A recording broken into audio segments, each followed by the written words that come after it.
You know, they can tell you that everything is going to be okay. You can tell yourself 100 times over that everything is going to be okay. But when you see a person you love in a hospital bed, strapped to wires and leads and a ventilator running down their throat, it is really hard to be confident after seeing that. My dad was supposed to have neck surgery. Neck surgery. He was supposed to have a few discs in his neck fused. It's been giving him pain for a while. And I guess through the process of the surgery research and making sure everything's going to be okay in prep, they discovered that his heart was not working very well. And so he needed a triple bypass, which is a pretty major surgery.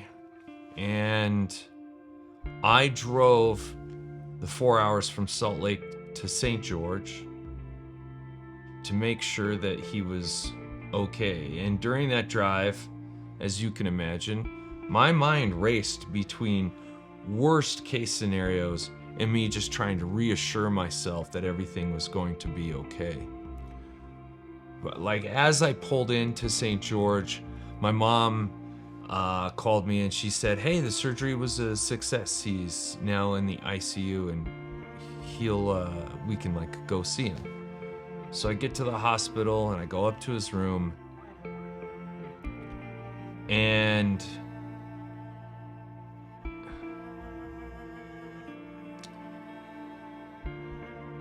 it was the first time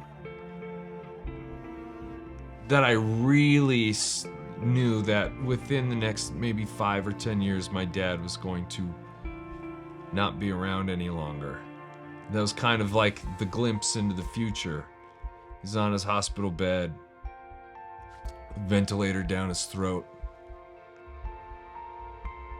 His face was swollen, and he just looked, so helpless. And when I walked up to him and I held his hand, he kind of like looked up, squinty-eyed through his puffy face, and he saw me and he just started to weep. And that really shook me. That was really jarring to watch. I think about my own death all the time.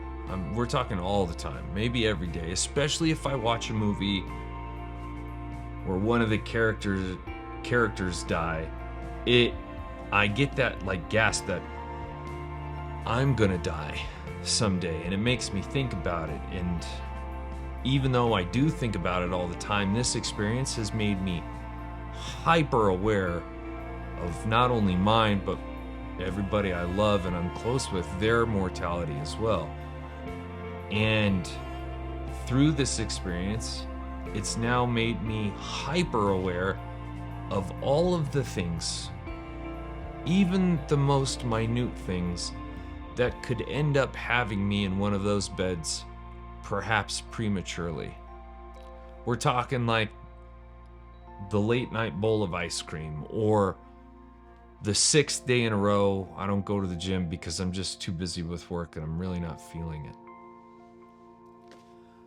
I had this, me and my wife were talking about like this experience and our own mortality, and I had to go, I wonder if my dad is going to change his habits because of this experience. But what was so ironic, maybe even hypocritical in that moment, is that I'm texting my wife, is he going to change his habits while driving on a highway?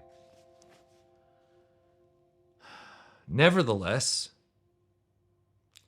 this experience has made me think about what are all of the things, even the little things, that I can do to keep me around as long as possible, but just to be as happy and as healthy as possible. Not only that, like, how do I keep my loved ones as happy and as healthy as possible? Whatever information I can share with them that helps them do that, including you, no matter how small, I want to update them with that information. And if you want to follow suit, great.